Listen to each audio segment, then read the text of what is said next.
Those are melted candles. You see? It's not water.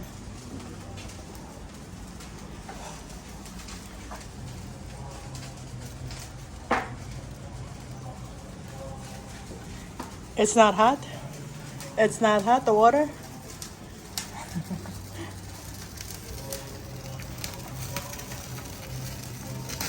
Oh, I guess the water is not hot. I guess it's not wax, it's water.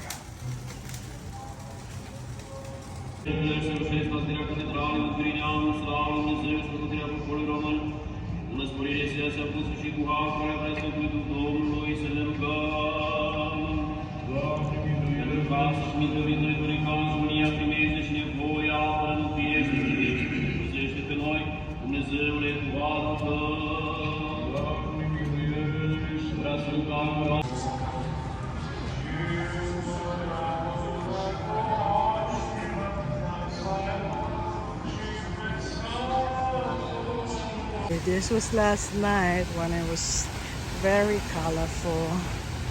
Now it's just plain color.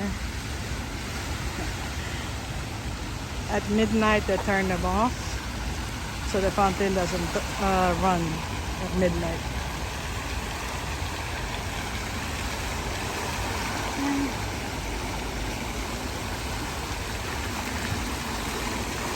So we're going for a walking tour. Turn left. Yeah, so we're going on a walking tour. It started at 6 p.m. So it's about 5:15 right now. And it's hot, very hot today.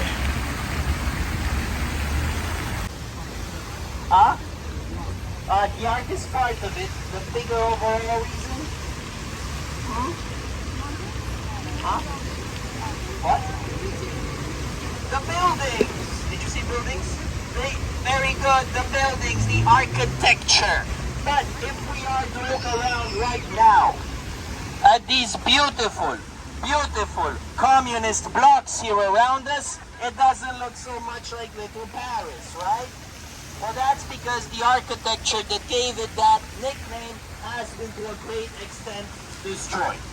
Some of it by an earthquake, some of it by war, but most of it was destroyed by a guy named Nicolae Ceausescu. You guys might have heard about him. He's a really popular guy. This is him. This is the wonderful Nicolae Ceausescu. We were a communist country for over 40 years. And for the last 24 years, Ceausescu was our leader, our communist leader, our president. He was also something else. What was he, guys? I'll give you a hint. It starts with Dick. What was he? The dictator, exactly. But guys, we should not give him full credit for the dictatorship, okay? Because he had a lot of help. You know what they say, right? Behind every great dictator or behind every great man is what? A great woman holding a koala. Okay, you didn't know the full saying, okay? This is Elena Ceausescu. She is the great woman holding a koala behind Nicolae Ceausescu. Yeah, this is her. She is the wife of Nicolae Ceausescu. Her name was Elena Ceausescu. And guys, they ruled this country for over 24 years together. She was part of every big decision. So throughout this tour, when you hear me say Elena, when you hear me say Ceausescu, you should know that to some extent I am referring to both of them, yeah? So, let me tell you a little bit about Ceausescu. A typical, everyday, normal dictator, yeah? He'd imprison some of his political opponents, do some minor crimes against humanity, typical dictator stuff, right? However, at the beginning of the 70s, Ceausescu went on an official visit to a place that inspired him.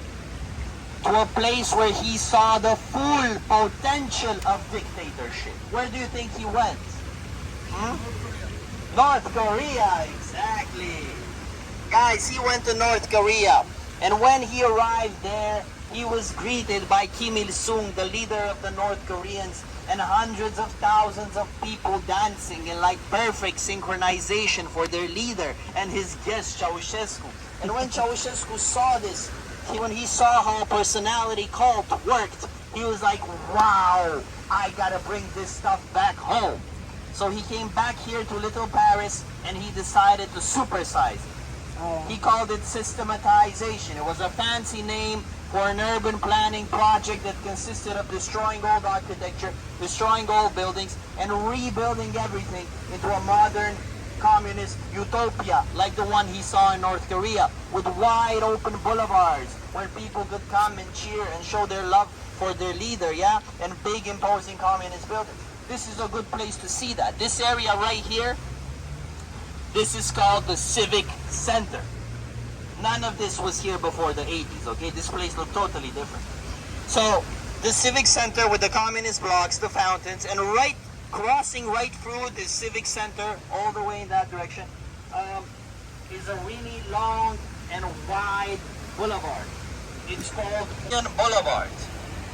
It is longer and wider than the Champs-Élysées in Paris.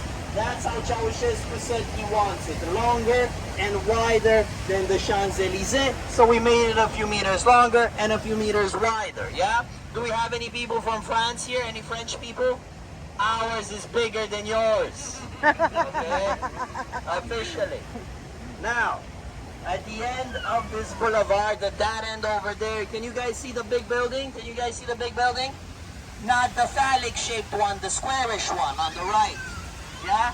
That's the Palace of the Parliament. Have you guys heard about it? And what do you guys know about this place?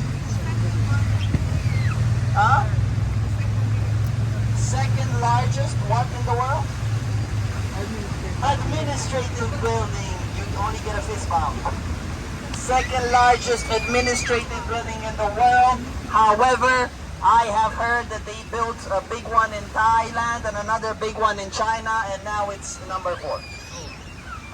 But it used to be the second largest administrative building in the world after the Pentagon. What else do you guys know about it? I'll tell you, it's also the heaviest building in the world, okay? It's so heavy that it's sinking a few millimeters every year.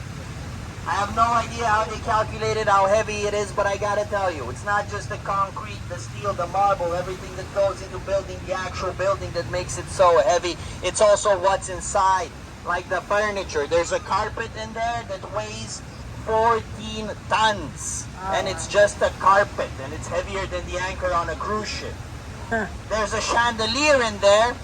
3 people can fit inside this thing when they're fixing it, and it's a 7,000 light bulb chandelier. Wow. 7,000 light bulbs, guys, not LEDs. When you flick this thing on, a village in Romania goes dark. Yeah?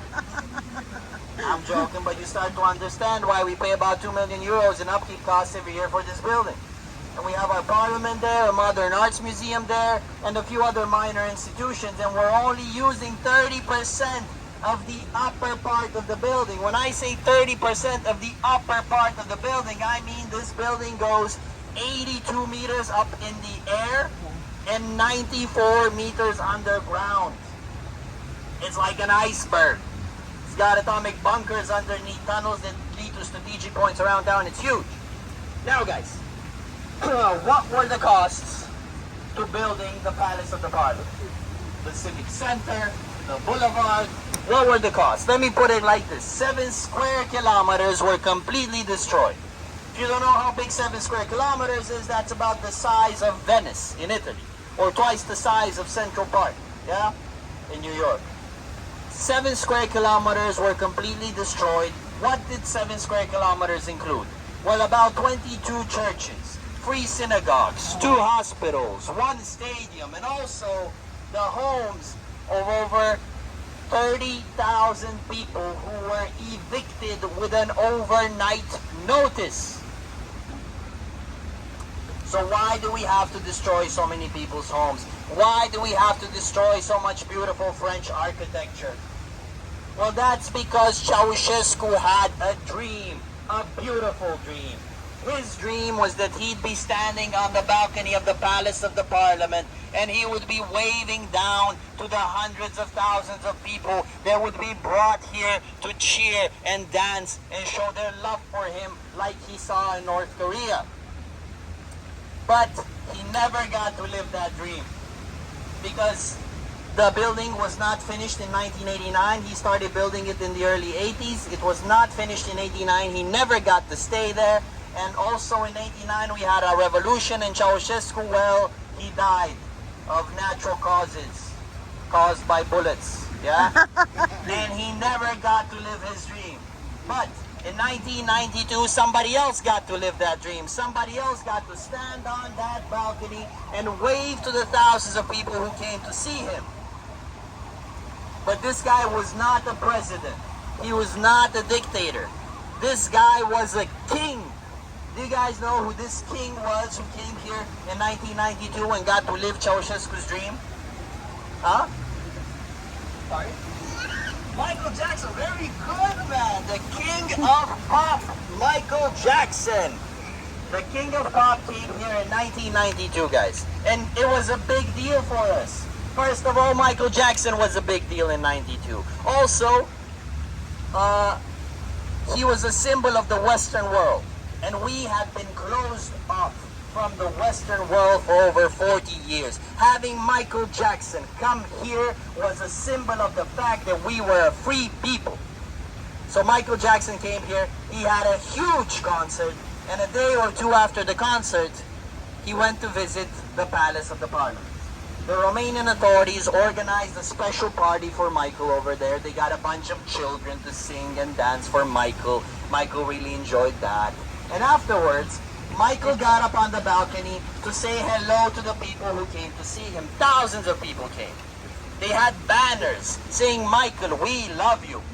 Michael Jackson gets up on the balcony, grabs the microphone and says, "Hello, Romania. I love you. It's so nice to be here in Budapest." Yes, Budapest. Oh no! We didn't really mind because he was like a god to us. And we got used to it because a few years later, then Lenny Kravitz did the same thing. Then Metallica did the same thing, you know? And in 2012, 2013, a football team from Spain, Atletico Bilbao, were coming here for a football match for some EU Finals Cup, and their fans wanted to come see them. Somebody bought the tickets, and somehow 200 people landed in Budapest instead of Bucharest. Oh no! True story. So guys, thank you. Thank you very much for choosing Bucharest, not Budapest, especially if you did it on purpose. Yeah? Any questions for me? No? Good. Let's go to our next location.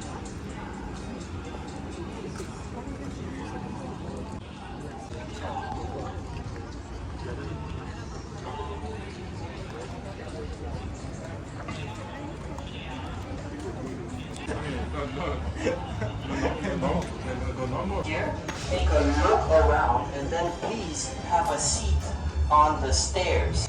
If you're afraid it's dirty, I can give you a picture of Ceausescu. You can sit on this.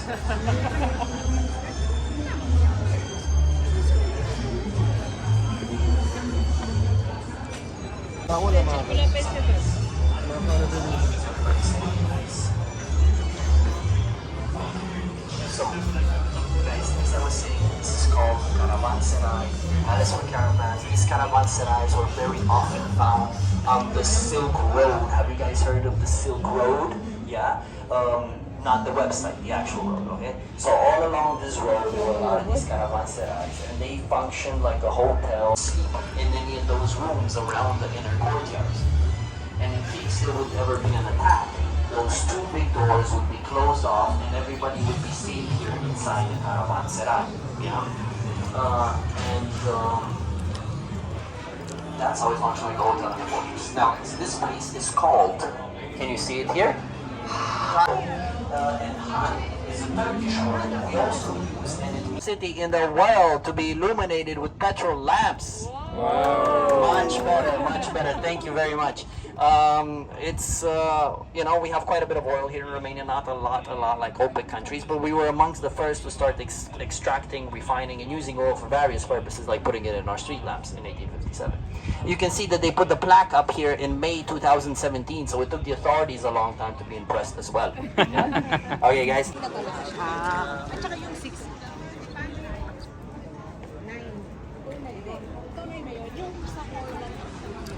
Very good. Church number 3. It is called St. Vasile Church, and this church, guys, is the place where in 1847 the name of the big fire is the Big Fire of Bucharest, okay, or the Great Fire of Bucharest. You know how every city has it.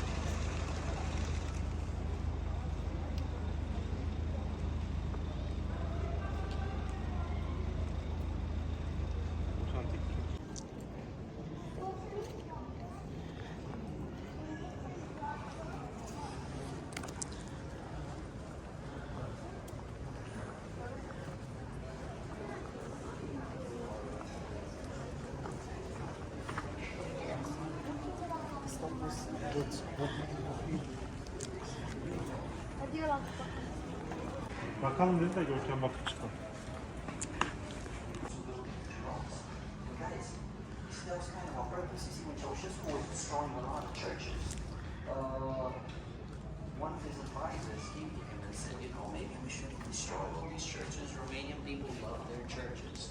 And Ceausescu said, you know what, if you don't want to destroy your churches, then just move them out. I don't know how serious Ceausescu was when he said that, but one was very seriously. Because the guy figured out a way to just pick up a church on a railway and just run it out of the way of the construction.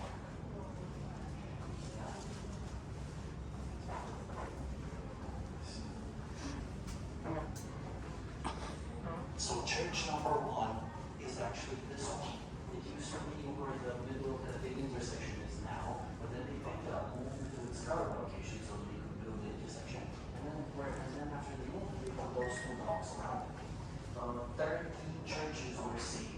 So most of them were moved like 20, 30, 40 years, just like this one. But there was one church that was moved 300 meters down the hill. And that church is called, if you go to church room,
beautiful inside.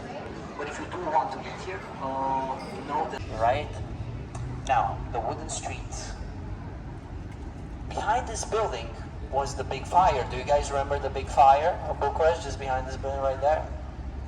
What do you think happened when the big fire of Bucharest met the wooden street, right? The whole thing caught fire. It had to be rebuilt. And when we were rebuilding the street, we did it in a very different way. I mean, look at the building behind you. Look at that building over there. Look at that building over here, right? Don't look at that one over. You're looking. Don't look at that one over there. You see, it's finally starting to look like Little Paris, right?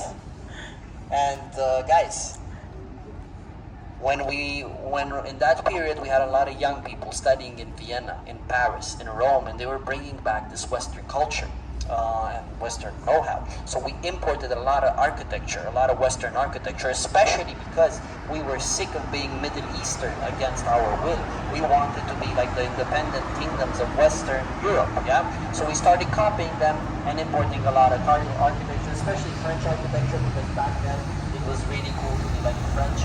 And you see this one right here, this is called the Czech Palace. It was built as the headquarters for a Romanian bank called the Czech Bank 150 years ago.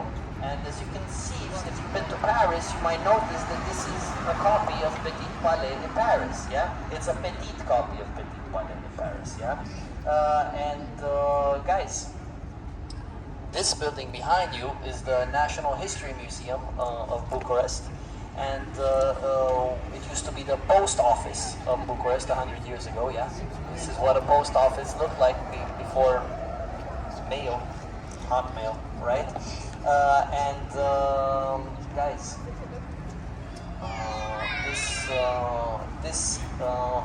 we called it the Palace of the post office because it looked like a French palace. We were calling everything a palace. Now, guys, we not only imported French architecture, we wanted so badly to be like the Western Europeans that we also imported a Western royal rule. All the Western kingdoms and empires, they wanted to be part of the royal club.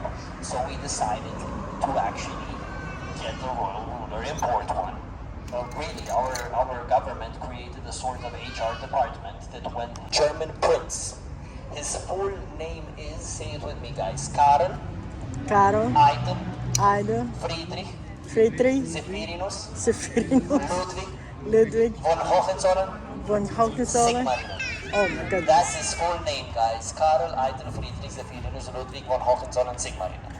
We just call him Karl the First. Yeah? Karl the First agreed to come and rule us in the 1870s. A few years into his rule, the Russian Empire was going south at war with the Ottoman Empire. Their armies were crossing through our country. They needed some backup, so we decided to help the Russians so that we could beat the Ottomans and get our independence. Prince Karl led the army himself. Our military went to the south, we beat the Ottomans, we got our independence, and as our army was marching back victoriously from that battle, they were marching into the city on this street right here, so we renamed it Cala Victoriei, the street of victory.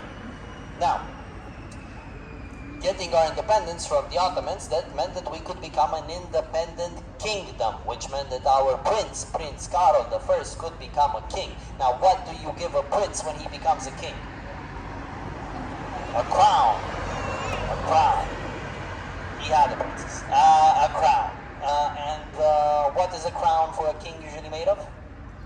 Gold. You all know that one, right? Gold. But we did not give our king a golden crown. No, we gave him a steel crown instead of a golden one. Why do you think we gave him a steel crown instead of a golden one? Huh? Any ideas?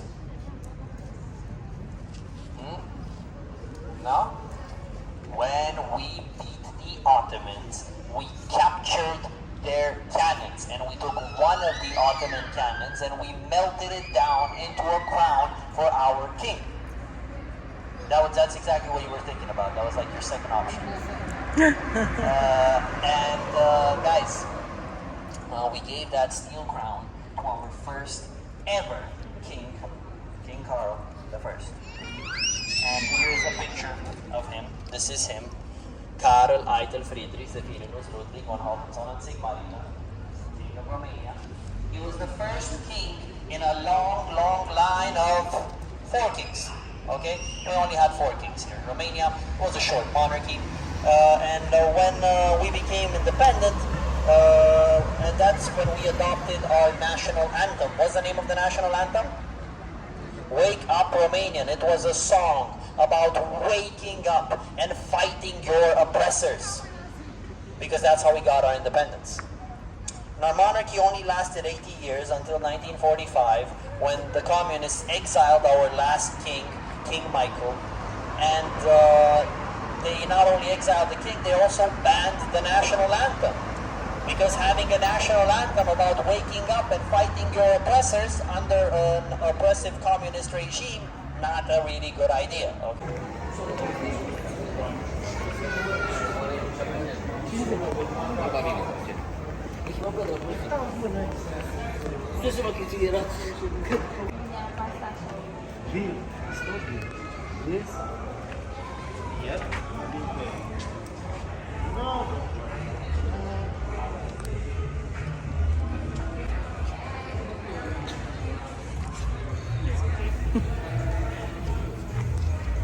Stopping him and selling shisha here. This is the shisha capital of Bucharest. Yeah.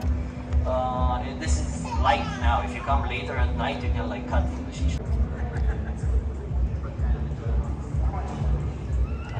Anyway, guys, I've been telling you a lot about the past of Romania, a lot about the history of Romania. But I think you might also be curious about present-day Romania.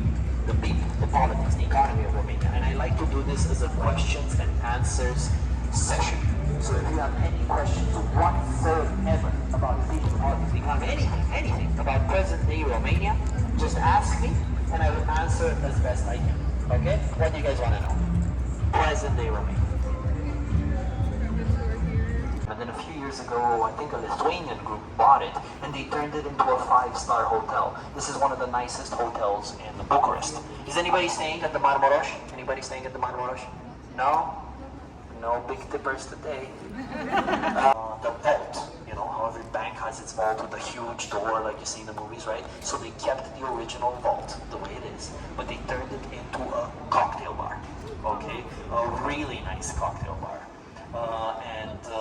Like, you know, there's like a bar in the middle, safety security boxes around it. Looks really cool. And you don't need, you can always go there after 6 p.m. You can go to the bar. It's a bit on the expensive side, but it's really good. The cocktails are great. And I went there on an expensive date once and it worked out. Come watch a play, you can see the stars above. I mean, the skies. It is the city, or not going to see the stars. But look at this guy over here. Recognize him? Mustafa Kemal Atatürk, guys. He's the founder of modern day Turkey. Yeah? And we put it here so we can look at Cala Victoria, where we celebrated beating the Ottomans. Yeah? I'm joking. He didn't really like the, you know, the idea of an Ottoman Empire.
hotel, and then 100 years ago, the owner decided to turn it into something else, something more profitable. What do you think he turned it into? A brothel. A brothel. You are very quick.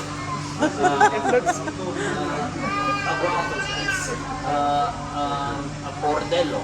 Yeah. And imagine coming here in the 1920s, and these balconies were like filled with women calling you up to them. Yeah. Prostitution was legal in the 1920s, and I want to show you just how legal it was. It was so legal that you could buy a subscription card. Okay, this is a subscription card from the 1920s. It means available with Mrs. Mitzi Vasilescu. This was the girl's name. Okay. Below it says Hotel Minerva. This is where you would meet Mitzi. Hotel Minerva still exists. And below it says the price, 50 lei, paid in advance for 10 sessions with Mitzi Vasilescu. 10 sessions with Mitzi, only 50 lei. Today, for 50 lei, Mitzi won't even talk to you. Yeah. And services. Yeah.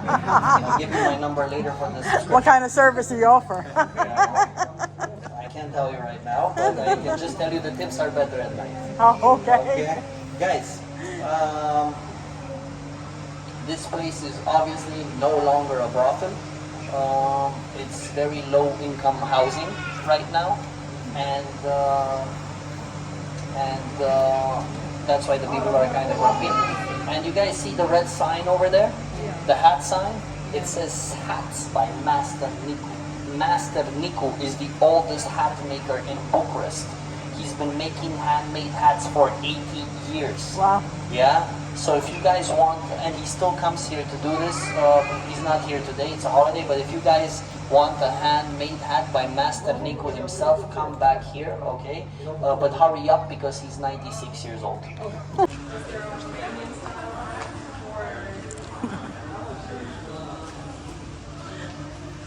So this used to be a brothel. Now it's low housing apartments.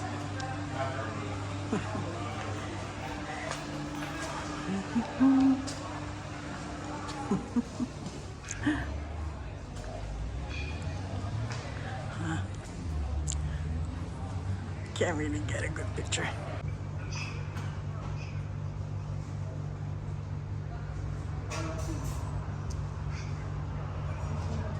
This is where the prince gave his speech that he was only allowed to use this balcony.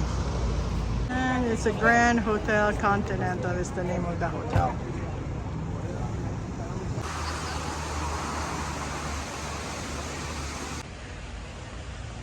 Huh.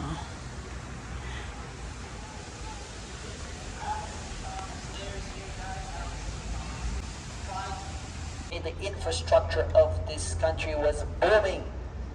We were industrializing very quickly.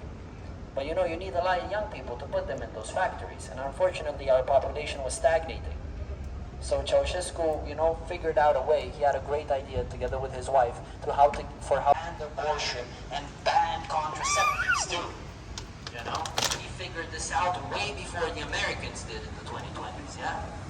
And guys, we were making lots of babies. Our population was booming. We were becoming a super country. And also, Ceausescu thought that Romania should be an independent power. And for Romania to be an independent power, we should pay off all of our debts. Like most Romanians, Ceausescu did not like to be in debt, okay? He didn't want the IMF coming here telling us how to run our economy, okay? So in order to be independent, he thought we should pay off all of our debt. How do you pay off your external debt? You maximize exports, you minimize imports, right? So that's what we did. We stick to the same resources. So we cut back on some of the food that we were eating, cut back on some of the energy that we were using to heat up our homes, to power our homes, to fuel our vehicles, and guys, we think it worked. It worked. In 1989, we were the first country in the history of the world to pay off all of our external debt. All of it. We were completely debt-free. No country has done that before us, and no country has done it after us either. It was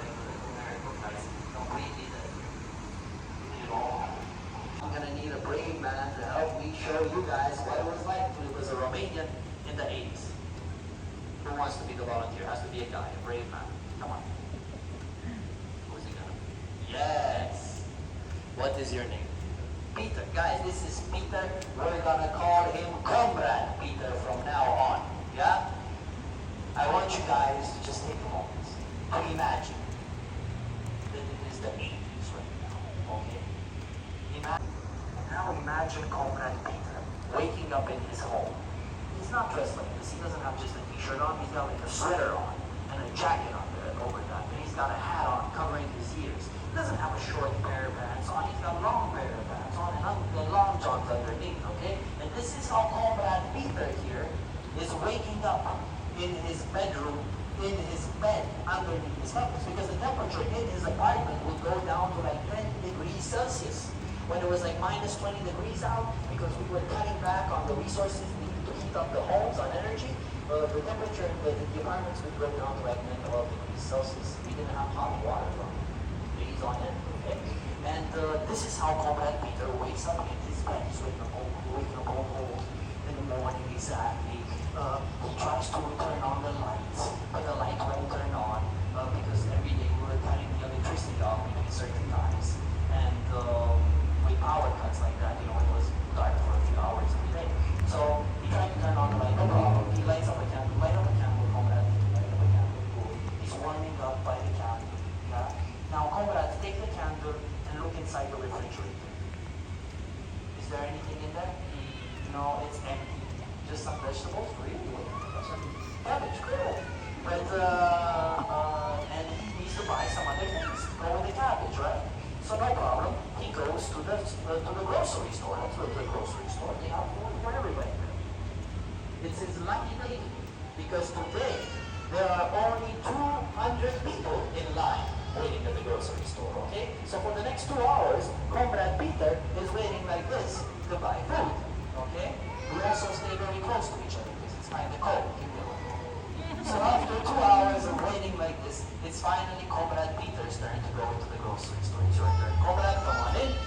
What do you think he finds in the grocery store? Nothing.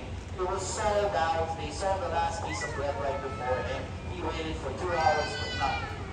So Comrade Peter is going home empty-handed. But on his way home, he sees a truck rolling by carrying food supplies to the next grocery store. As you can see, Comrade Peter is quite athletic. He runs after the truck, running after the truck. He stops in front of the truck. And he bribes the truck driver and gets a bunch of food from the back of the truck. Everybody was bribing everybody. That's how things work, yeah? And you start to understand why not all the food made it to the grocery store. Children. Why do you think he's got 5 children? Well, you know, contraception was illegal, abortion as well. He's a good-looking man. It was cold. It was dark. He needed to get warm somehow. And now he's got 5 kids. Yeah? The problem is not that he has 5 children. The problem is that he's a single father. What do you think happened to the wife? She died, but not in childbirth. She died trying to get an illegal abortion. Okay? Abortions were so illegal back then that a doctor would go to jail if he gave anybody an abortion. And our doctors were often supervised. And so women were getting abortions with whomever they could, whomever would be put with their hands, could have been a mechanic, could have been a dentist. My mom, before she had me, she had 3 abortions. She talks about it like it wasn't a big deal, but everybody was doing it. And she was lucky. She got her abortions with a woman working in her factory. Okay, just a woman working in her factory that people knew was good at giving an abortion just using her hands. Man, nothing bad happened to my mom, but over 10,000 women died getting illegal abortions. That's just the official number. The real number is much bigger. So there were 500,000 kids going in orphanages. Yeah? A lot of pain and suffering was created by those laws to people more life. Now, back to Comrade Peter. He fed his children, and now it's time for him to go to work. Back then, you were working in the canned food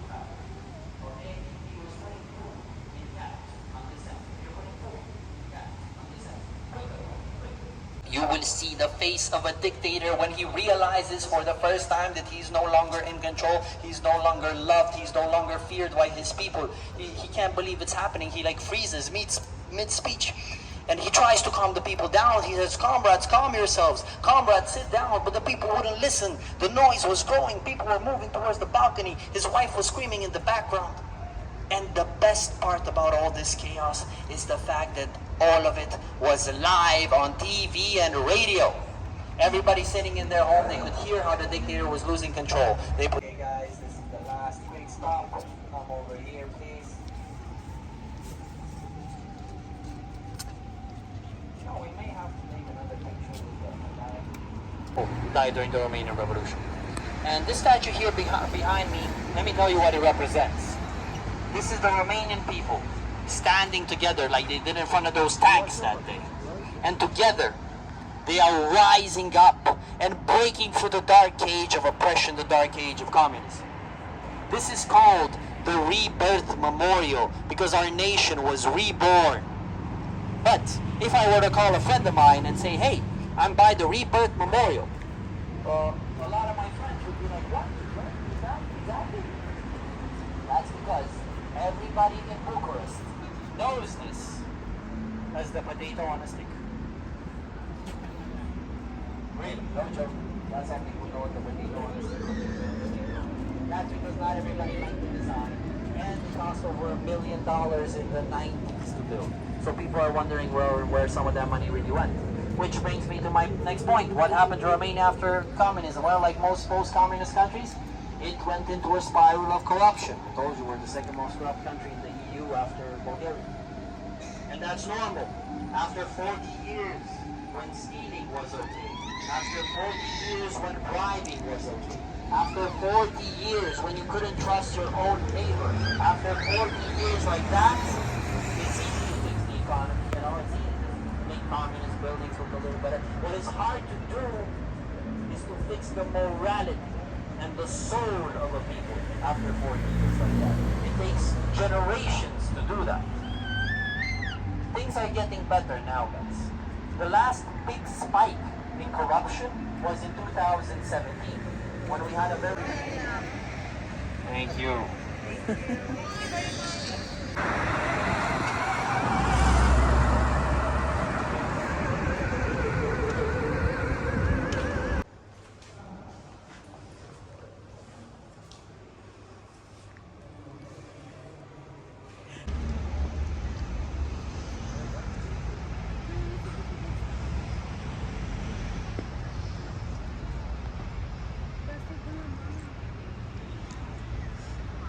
It's so much prettier inside.